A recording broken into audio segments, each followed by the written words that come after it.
All right, we're back with Mark Browning, president of BMCC. Hey, thanks, man, for making the trip over this morning. My pleasure. It was a beautiful drive over this morning. Watching the sun come up over the blues, that's not a bad way to get the day started. That's right. Yeah, and Mark, we've connected a number of times. Yes. You spoke recently at La Grande Rotary. Yeah. And yeah. It was nice to have an invitation to come over and just thoroughly enjoyed it. Love talking, obviously, about the college, but just about life here in Eastern Oregon in general, and we just really enjoy those opportunities. Yeah. Well, let's talk about you first. Uh-oh. And you've had a little bit. I mean, this environment is not strange to you. I have spent some time in studios. But start from Montana. Yeah, and go clear to where you are now. I'm a farm kid from Western Montana. Grew up on a farm 5 miles south of Stevensville on the East Side Highway. So. About 30 minutes outside of Missoula. Born and raised there. My parents raised cattle and sheep and hay and grain, had a hardware store, lumber yard for a while. You know, typical rural America. You do 14 different things to try to make it go. At the end of my freshman year, we moved to Eastern Idaho, over to Rigby, and that's in the Idaho Falls area. So I finished high school there, spent a lot of time in Eastern Idaho.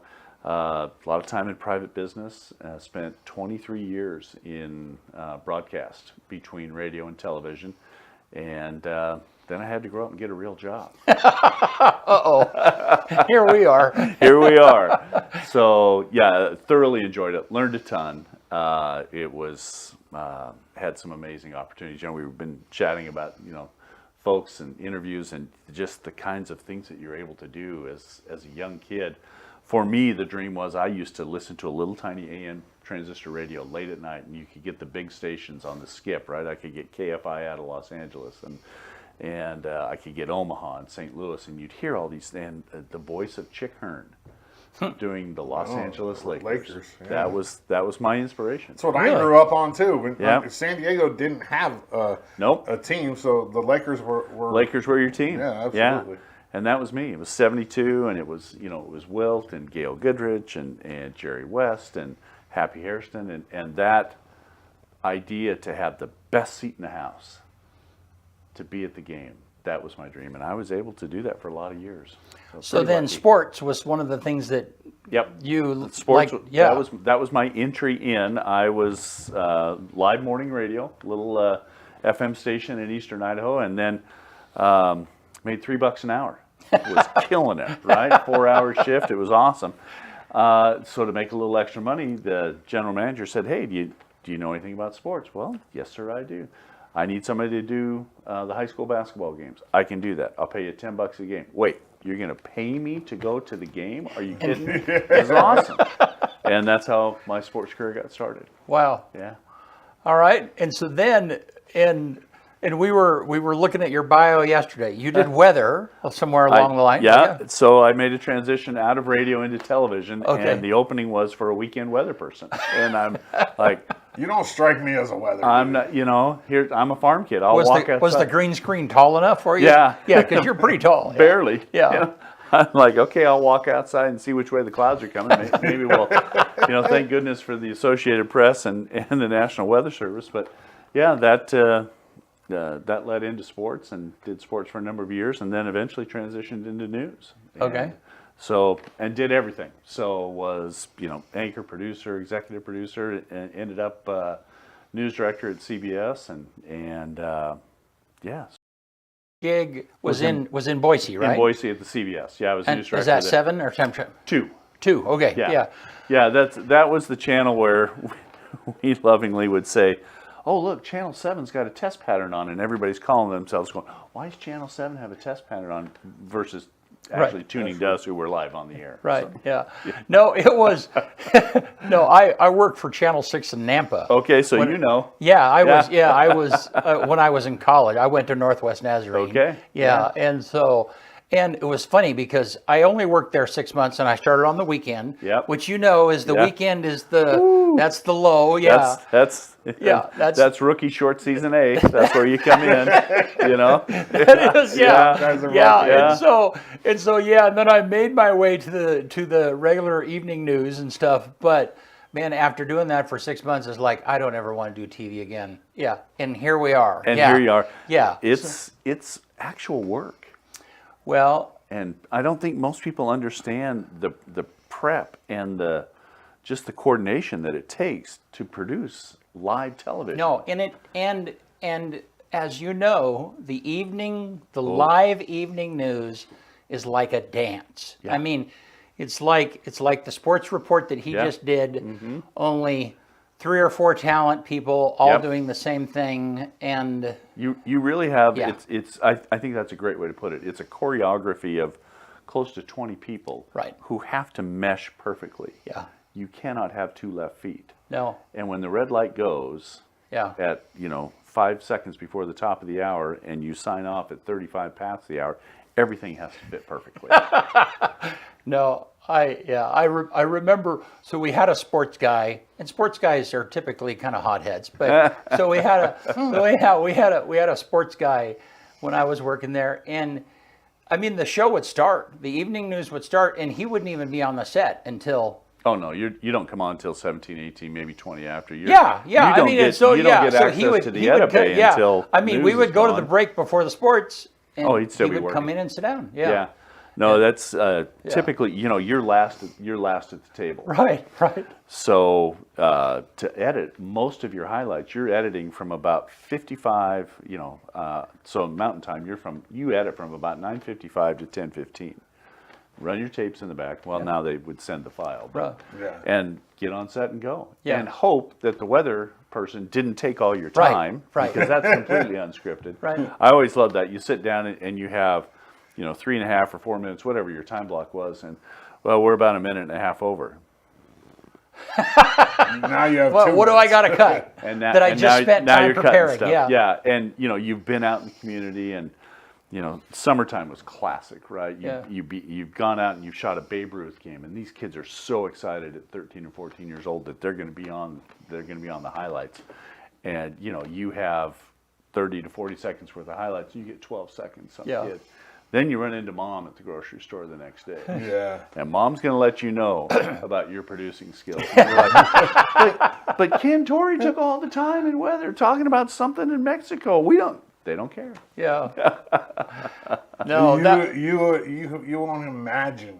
You can't even imagine the amount of messages I get. Yeah. Oh my God. In the environment now with instant texting, instant messaging, people sending you highlights. Right. In some ways, I think getting final scores and some of the things that most folks don't think about. Wow, they don't call it Twitter. You can jump on Twitter, you can jump on social media and find scores. Right. Yeah. We had a fairly elaborate network of a phone list that we would call Friday night football and then basketball. What do people do after the game? Go get something to eat. Yeah, they sit around. Yeah. So Talk about in the game. remote eastern Idaho, I would call the Frost Top in Ashton. Because that was the one place that was open after the game, and I would call and get the score. Because the coaches, they're not thinking about calling in. No, that's not on their radar. Yeah. So in some ways, I think it's easier now. But the downside of that is we're also connected that a parent is probably texting you during your sportscast saying, you didn't get his best shot, or she had a goal from 5 feet further out with a better angle, and I need this to help put on their highlight reel. And so you're much more connected and much more exposed. I really do admire those practicing the craft nowadays, because I think it's harder. I really do. In Eastern Oregon, you can't really rely on Twitter or social media for scores. Yeah. But I have a list of parents. That's what and we do. People that go to games that I can rely on for pictures and for scores every time. You know what I mean? And I know they're coming. And it's a little bit emblematic of how our communities come together, because we all kind of have to support each other, whether it's through sports and reporting or just community in general. That's one of the things I love about living in a smaller town. I love that about growing up in western Montana and eastern Idaho. It's very similar here. Yeah. We depend on each other because we can trust each other. Yeah. And I love that. I love that.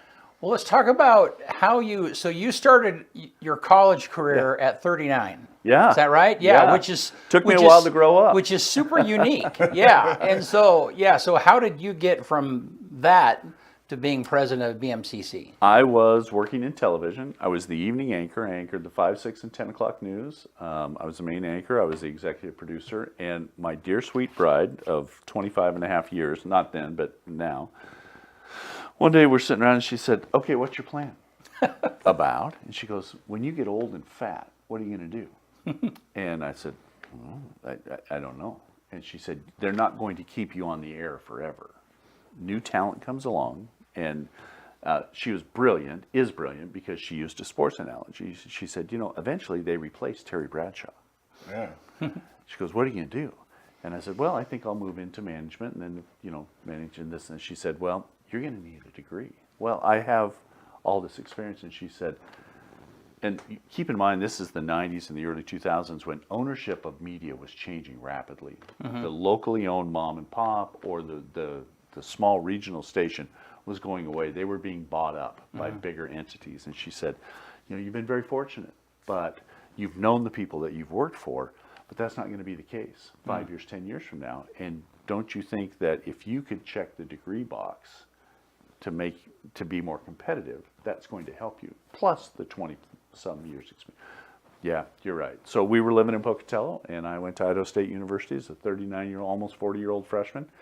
Sat in the lecture halls with 150 other students and looked around and went, what in the you-know-what am I doing? Yeah. Completely overwhelmed, completely intimidated by the process.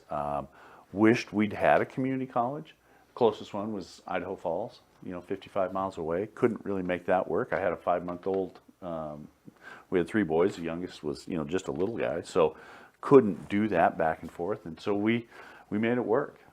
Kim worked full-time during the day, 8 to 5, and I worked 1:30 to 11, and so went to school in the morning, did homework at night, and we went 4 years straight through.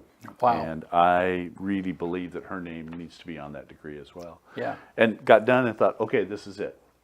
Graduated, got an offer to be a news director in Boise, went, okay, this is the transition. We went. Loved the people I worked with. Loved my general manager. Hated the job. One of the worst jobs I've ever had. Because it went from telling stories and being involved with people and character and all the things we love about this part of it to managing contracts, hearing from agents who were complaining that their client wasn't getting enough airtime. Your client's not good and they make $12 an hour. Don't worry, why do you have an agent? In your first job out of college, and dealing with that kind of thing, and it really took the joy out of it. And I said, you know what? No, I'm not going to keep doing this. So, an opportunity came up to do communications and legislative work for the Idaho State Board of Education. It was a guy I'd known for a number of years, and he actually called me. He said, "Hey, you got any reporters that you want to get out of the market from another station? I'm hiring." And I said, "Okay, when do you want it?" And he said, "I'm going to be looking tomorrow afternoon." So I walked over.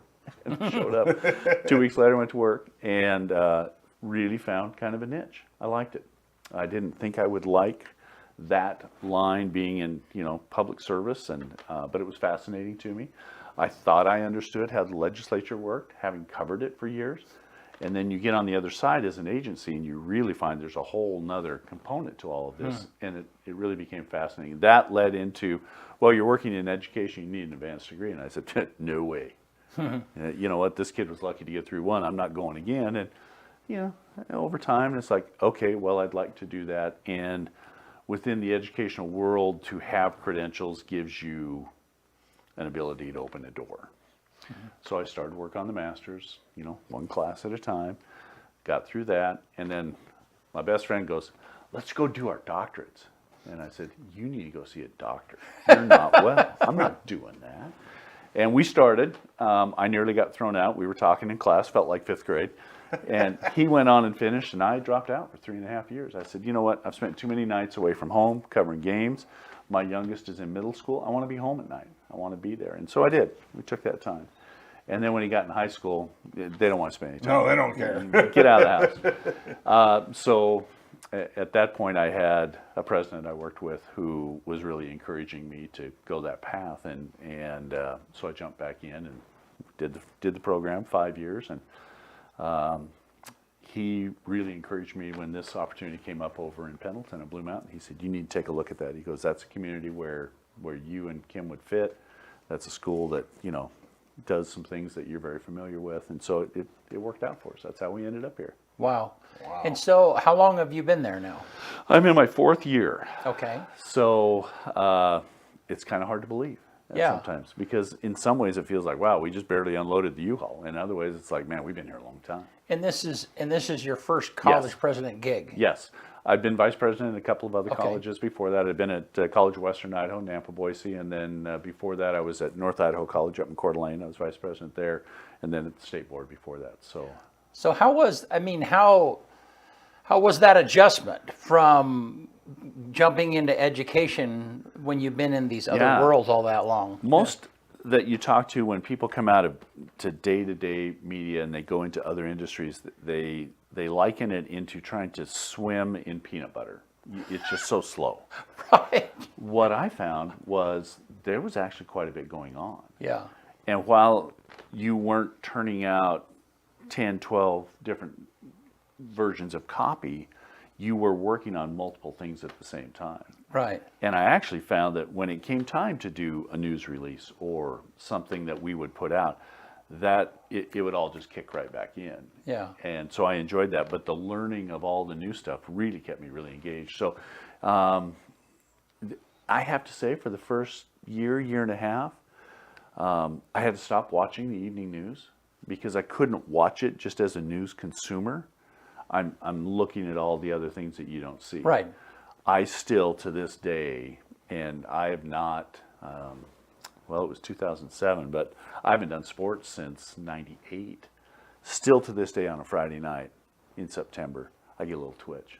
Yeah. I'm like, I need to be on the sideline somewhere. Yeah, you should be cold. There ain't no reason to be sitting in this house all warm on a September I need to be night. out there.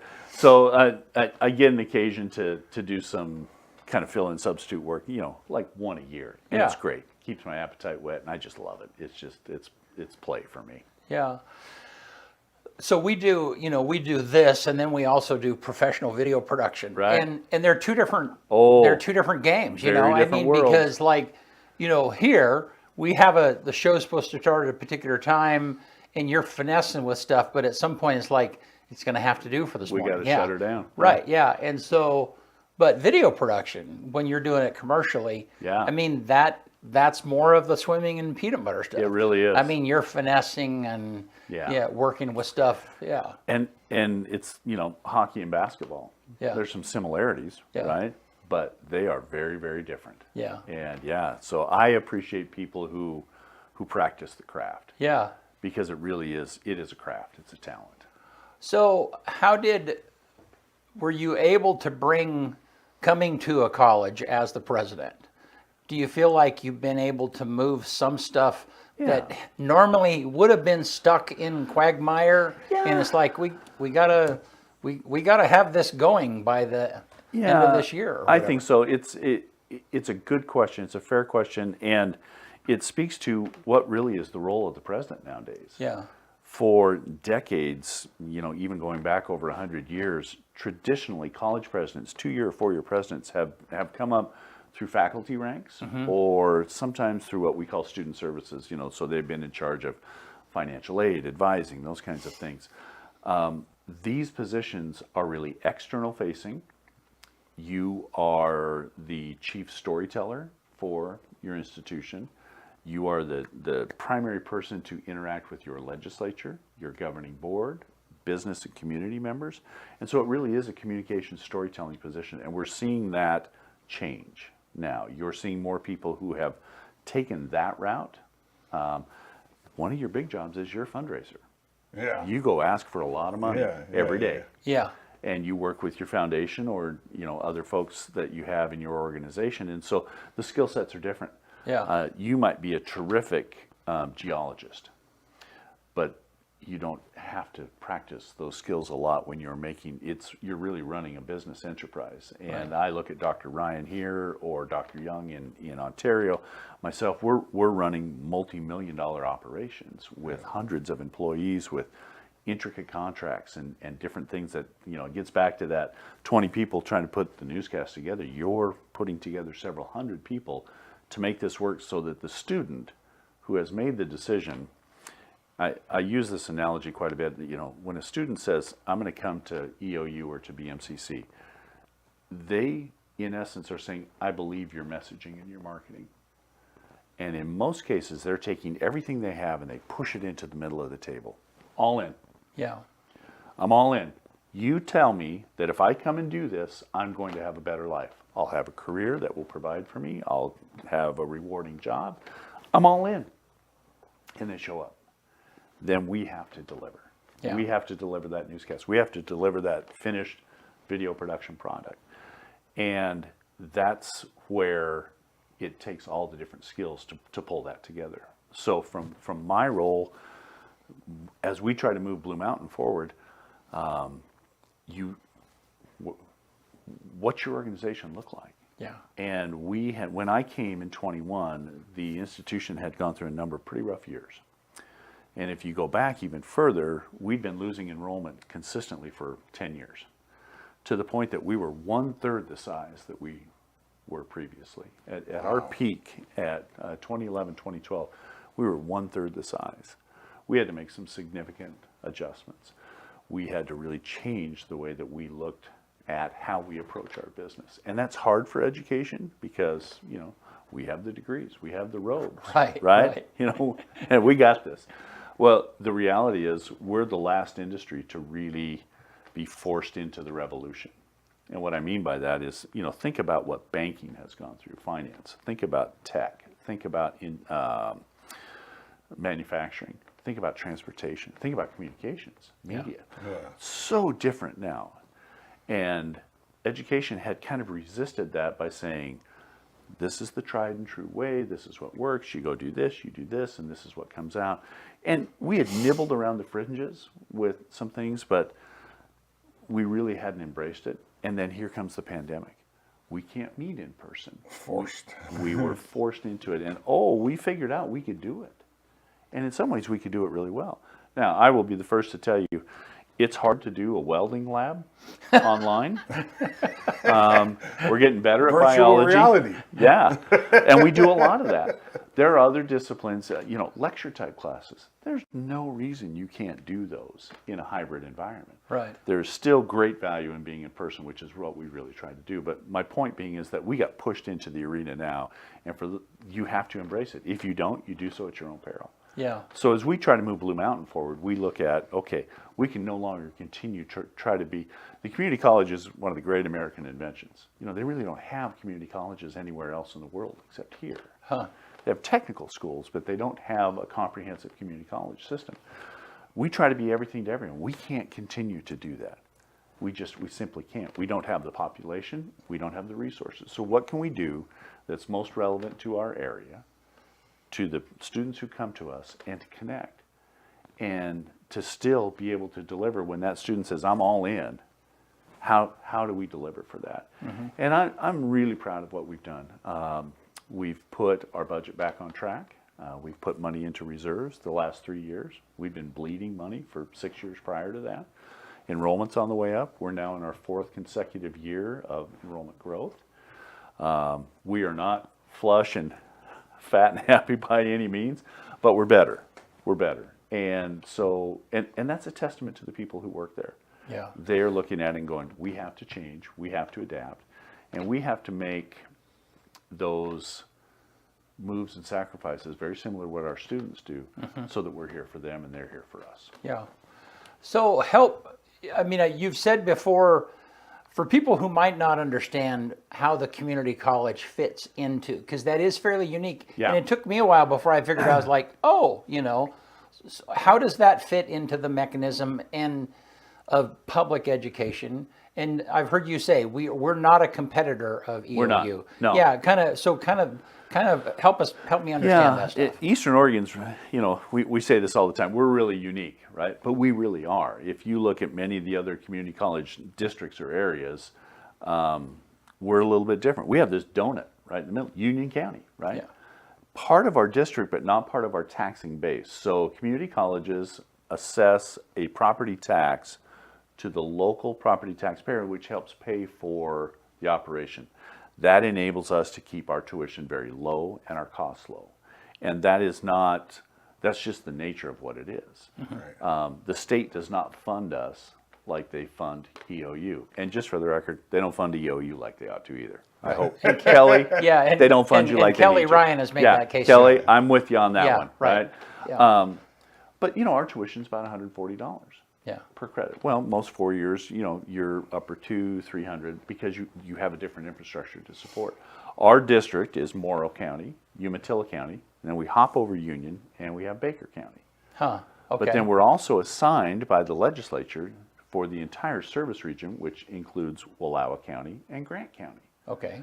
along with Union. So we have these 6 counties that we're responsible for. We collect taxation from 3, and our mission is to provide comprehensive community college education, which is 2-year preparation for those students who choose careers that require a 4-year education. If you're going to be an accountant, if you're going to be a teacher, if you're going to do something like that, we provide the first 2 years, and then we partner here with EOU. And we work very closely with EOU and Dr. Ryan, and we have great partnership that way. We have technical careers. If you want to be a welder, if you want to be a diesel tech, if you want to be a registered nurse, we have a 2-year business program that sets people up. You come in, you get it, you're done. We have 9-month certificate programs. We have some that are 6 weeks. So we have a real wide smorgasbord of an offering. But it is funded through property tax, tuition, and then we're about 24% funded by the state.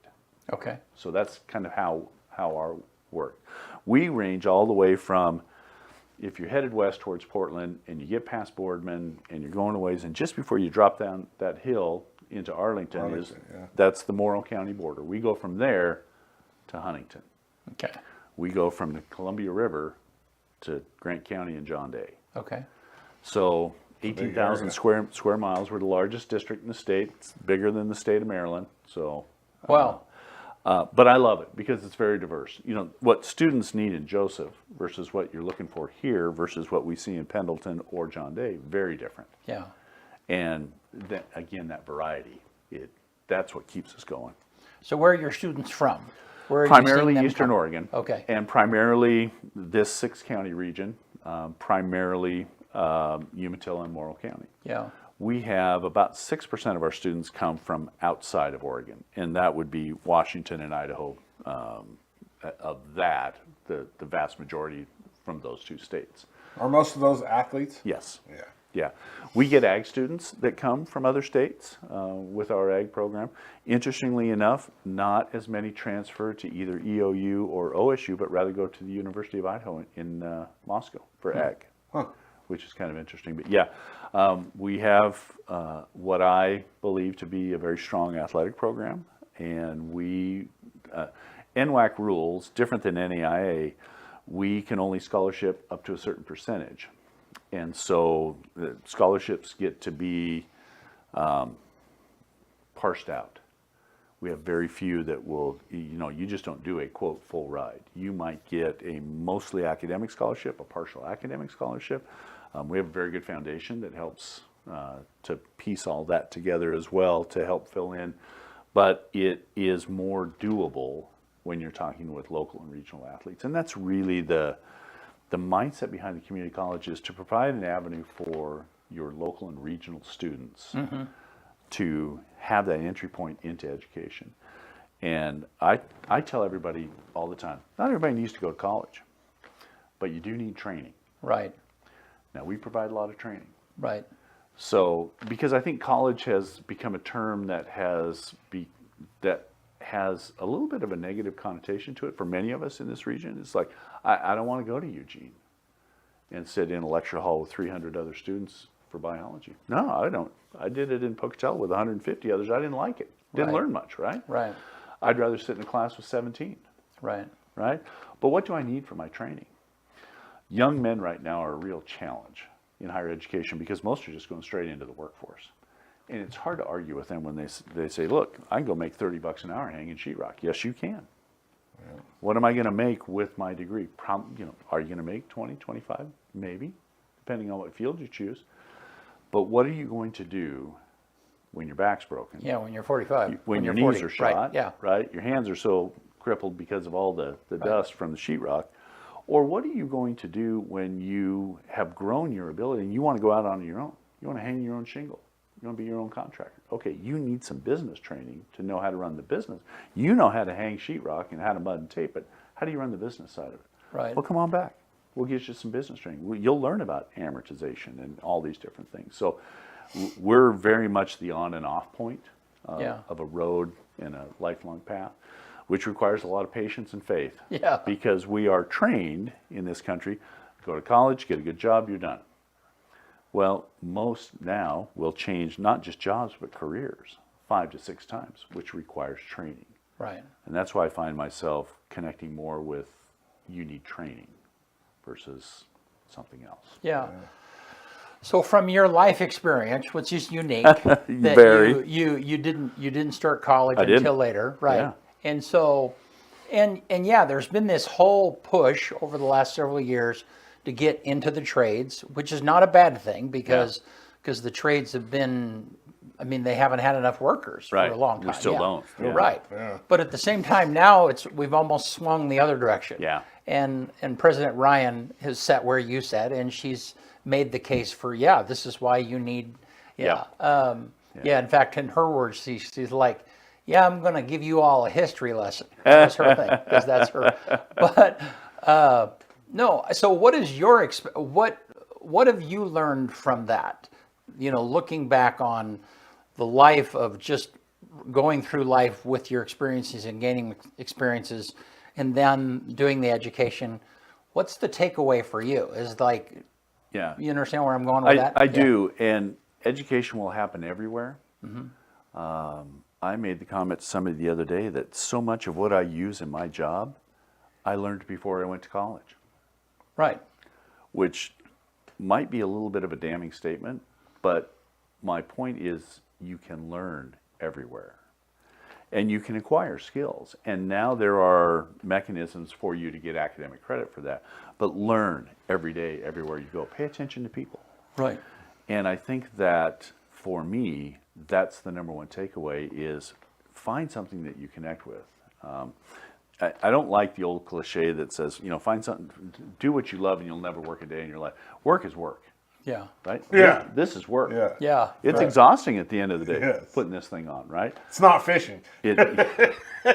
Well, and I'm exhausted after fishing because I spend the whole day trying to tie my fly on because I lose it. Anyway, but pay attention because you can learn everywhere. Right. And then take those experiences and put them together to say, okay, what really fuels me? And Kelly's right with history. Pay attention to what you've done. When you look at it from the outside, how do you go from a kid who worked in agribusiness making dairy feed to a part-time play-by-play guy to eventually full-time television to now a college president? Yeah. What's the common theme between those? And there are some common threads, but early it's work ethic, it's understanding flow and production and having to prepare here so that this comes out here, right? Then it's storytelling, understanding the value of connecting people with information and opportunity. And that's what the job is now. Yeah. That's what so I've been really fortunate. Education changed my life. It changed, I never in a million years would have thought, one, I'd ever go to college, two, end up with 3 degrees and never end up as a college president. Are you kidding me? No. Right. No. Right. But the challenge of finishing a degree is different than probably any other challenge that you had along the way. Not that it was less challenging or more, but it was different. Yeah. It's just different. Yeah. In so many ways, it is a test of just perseverance. Right. Especially in graduate programs. Yeah. It really is just, can you survive the grind? Yeah. Do the work, you will survive. Yeah. I think about people with challenges and, they've lost an arm or they have crippling anxiety. That's a challenge, right? Me staying awake in an evening class after working all day and, trying to still contribute at 9 o'clock at night and then writing a paper. That's why coffee was invented. I can do that. I can make that, right? But appreciating the journey of being challenged, I think is key. And so that's really applicable to anything. But the credibility that you gained from going to college put you in this chair right now. You wouldn't be here. No. Yeah. I mean, we'd still have an interesting conversation. Sure. As a news person. Yeah. But still, I your tell wife people- was right. Yeah. Oh, on many levels. And she's Her Dutch, insight so was superb. in education especially, the alphabet soup means something. Yeah. You know, I used to always joke that, you know, the only people who love letters after their names more than people in education are realtors. God love you. But it makes a difference. Yeah. And doors are opened because you have demonstrated, I've done this. It gets you in the door. Yeah. So I'm going to go back to the quagmire question, though. Okay. So has your previous experience kind of helped you cut through some of the quagmire that happens in education? Yeah. Being involved in family business, that you look at things and go, okay, sales are down, need to go up. Where do we make adjustments? Right. Looking at things from an operational standpoint, television news production helped me immensely. Yeah. Because you sit down with that rundown, and back in the day, it was a piece of paper. Right. And, you know, all right, here we go. You know, the light goes on at 9:59:50, and we got to get to 10:35. Right. 00. How do we do that? Step by step by step.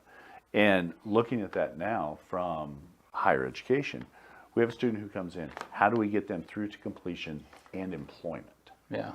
Step by step by step. And so looking at the process of how you get there, I learned a ton. And Yeah. it's helped me a lot. I think probably the most valuable thing that it's given me is that I didn't grow up in it. So I have different experiences and different perspectives. Yeah. And for non-traditional students especially, I love talking to them. I love being out in the hall, walking to a building, and I'll see somebody who, you know, is not right out of high school. Right. And it gives me an opportunity to say, hey, how you holding up? I know what you're going through. Mm-hmm. Let me tell you a story about a kid with really big ears and a bad haircut from Montana. And it gives me an opportunity to relate to them. Yeah. Yeah. So where do you want VMC to go? What's kind of the next notch or the next thing that you're trying to accomplish? We need to not be EOU Junior and a replica of TVCC or Columbia Gorge or Columbia Basin or Walla Walla. Okay. We need to be unique in that we are a responsive organization that anticipates where we're going next. So I'm involved in a couple of national organizations, and people go, oh, Oregon, Portland. No. Right. No. And I said, we do three things really well. We do 3 C's really well. I said, you've probably heard of the Pendleton Roundup. I said, this is, you know, Western. And I said, we do cowboys very well. I said, you can honestly go 10 minutes outside of town, go down 395 like you're going out towards Pilot Rock and headed out to Ukiah. You'll see actual cowboys riding, branding out in the field. It's the real deal. I said, have you had spaghetti or ziti or something recently? We do carbs very well. Carbs? We grow a lot of soft white wheat, some of the most productive ground in the country. So we do carbs very well. And now what we're doing is the cloud. Data centers. You know, Amazon is a huge fixture on that side of the mountain. Yeah. Between data centers and how we manage that and store that, and we're training people to not only work with the servers and the data, but to run the plants. You know, these Amazon plants are generally 4 buildings in a quad, 250,000 square feet each. It's 1 million square feet that they're managing, and it's temperature sensitive, it's moisture sensitive, and all the logistics of running a large scale plant. And so we do the cloud. And what I see is coming next, we have an emerging industry with unmanned air, with drones. What's next? Yeah. Where will rural healthcare go? Yeah. Because all of our communities, whether you're LeGrand, Ontario, Pendleton, Hermiston, we're all dependent on a certain number of healthcare providers. And none of us have quite figured out how to beat the aging game just yet.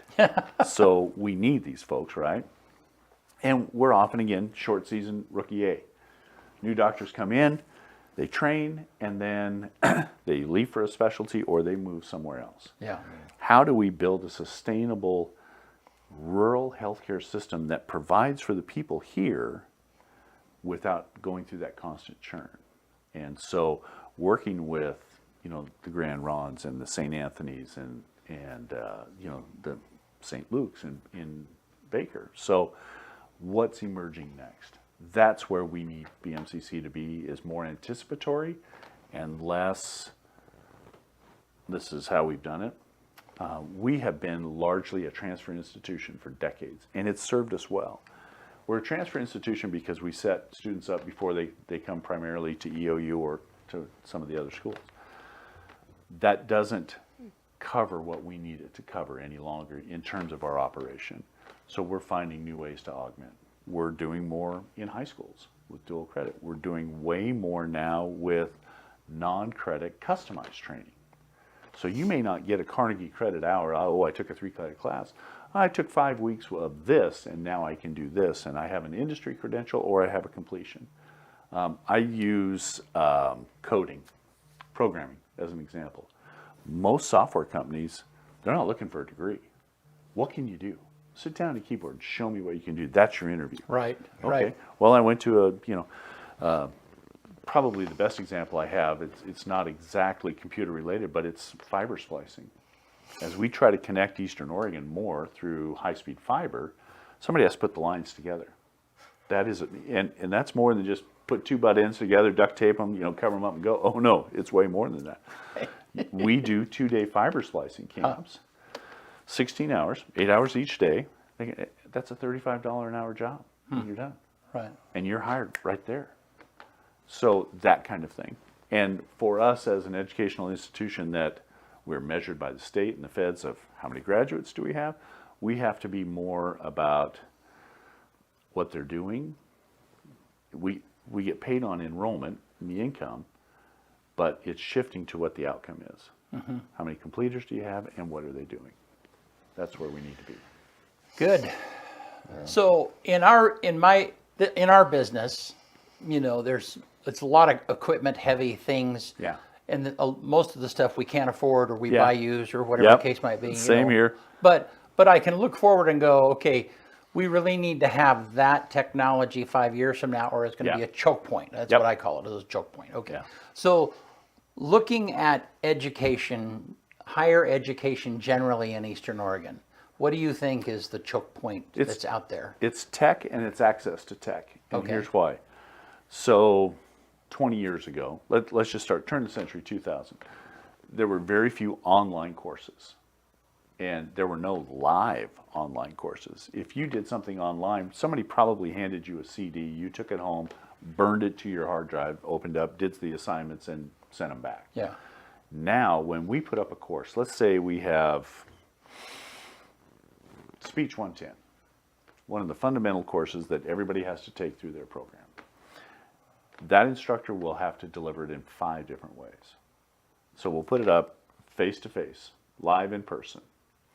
There will be a Zoom option where the student is live, but they're at home. There will be a hybrid option, which will mean, and then a high flex, which is, hey, the class meets Monday, Wednesday, Friday. Monday I can be there in person. Wednesday I gotta go to Tri-Cities, so I need to kind of do it later. Okay, so you download the recording, you watch it, you do the assignment. And then there's the completely asynchronous, meaning that the class is up all the time. I might do it at 1 o'clock in the morning because that's when I get off work at midnight. Right. That instructor has to then adapt their material for that course to be able to fit each of those modalities, and for the high flex and the hybrid that change within the term. It requires a lot. But the other side of it is it requires tech. So where's the course generated? Is the course generated at the college? Is it generated at one of the satellite centers in Baker or Milton Freewater or Hermiston or Boardman? Is it generated at the instructor's home? Do they have enough bandwidth to put it out live? And most importantly, does the student have enough connectivity to log on? Yeah. One of the things we really found during COVID here in Eastern Oregon is if you're right in town, you're probably okay. If you're 5 minutes outside of town because of topography and other things, you're in trouble. Yeah. You're in trouble. Dial-up is a dream. So I think the choke point, and that's a good term for it, will continue to be tech. And it will be everything from streaming, compression, and servers to the receiving equipment on the other end for the student. And how do students who don't have the means, so 73% of our students are on some sort of financial aid, grant, loan, something.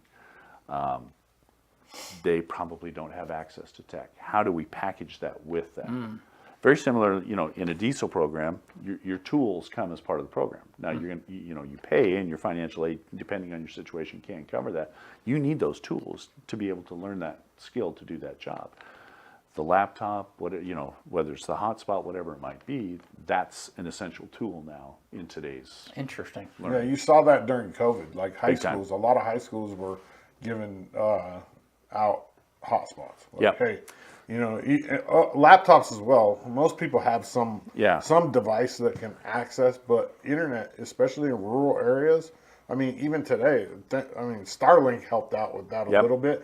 But out, my aunt and uncle live 8 miles out Hunter Road, and their internet out there, they have the best you can get, and it is garbage. Yeah, it's It tough. really is. And the screen makes a difference. So I can get it on my phone, but if I'm in a class that requires a little more physical space on the screen, a laptop versus a desktop. And what we found during COVID was that we set up a lot of mobile hotspots, and students would come to the parking lot and log on. And they'd download their assignments, they'd go home, do them, come back and upload them. Well, that worked, for that year, but we can't continue to do that. Right. So we've got better connectivity in all of the areas. It's going to be such a key point. And I think finding the balance between online and in person. Right now, you talked earlier about kind of the pendulum swinging. Most of us are very heavy into online delivery of credits, and whether they're synchronous, asynchronous, hybrid, high flex, whatever they might be. I think it's going to come back a little bit, because I think as the COVID students move through and we get 10 or 15 years removed from, I was in high school when COVID hit, and so my immediate thought is I'm just going to take it online because it's easier for my schedule.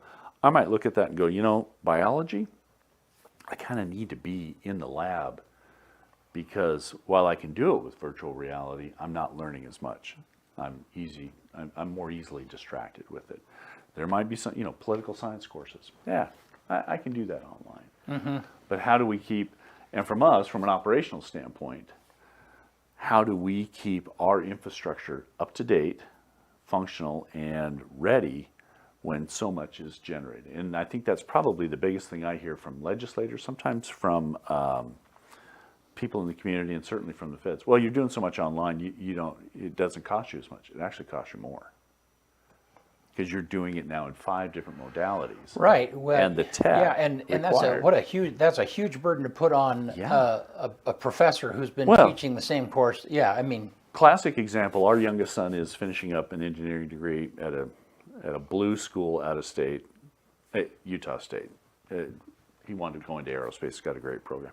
When COVID hit, his instructors are of a generation where they just said, I'm going to set up a camera in the back of the room, and my TA will upload it to YouTube. That's my online course. That's how it started. Yeah. Right? Absolutely worthless. right. That's not online delivery. No. Online delivery is interactive and engaging to the point where you're not on TikTok during the class because you're busy with your device doing something. That costs more. Right. And what we're really seeing now is we're stretching our people to the point that they're doing this all, in most cases, they don't have a teaching assistant, they don't have help. The next wave of instruction coming in is not going to do that. They won't have that boomer ethic, if you will. Yeah. And we see that. And, thankfully somebody's changing the dynamic, right? We've all seen the cartoon of the guy in one of the European countries that is being wheeled in for a surgery, and his email hits and it says, I'm having an appendectomy. I'll be back 3 months from now pending recovery. And then there's the American panel where the guy's on his phone, he's texting with another device, someone's talking to him. I'm going in for emergency bypass surgery, so I may be out of touch for about 90 minutes. But I will log on and return your message as soon as the anesthesia wears off. Right? We've got to change that to where we're a little better that way. Yeah. Well, Mark, thank you. My pleasure. Yeah. It's been fun. Yeah, we'll have you come back again. I'd love to. Yeah. And you should bring your wife. She that would be an interesting conversation. You know what? I'll tell her that you guys want to talk to her. That'll go over well. Yeah. No. That'll go over really well. No. Thanks so much for being My here. pleasure. And again, we'll get you on the schedule. And if you want to come back on a regular basis, Let's do like every quarter or something. Would love that. Yeah. No. Thanks a bunch. My pleasure.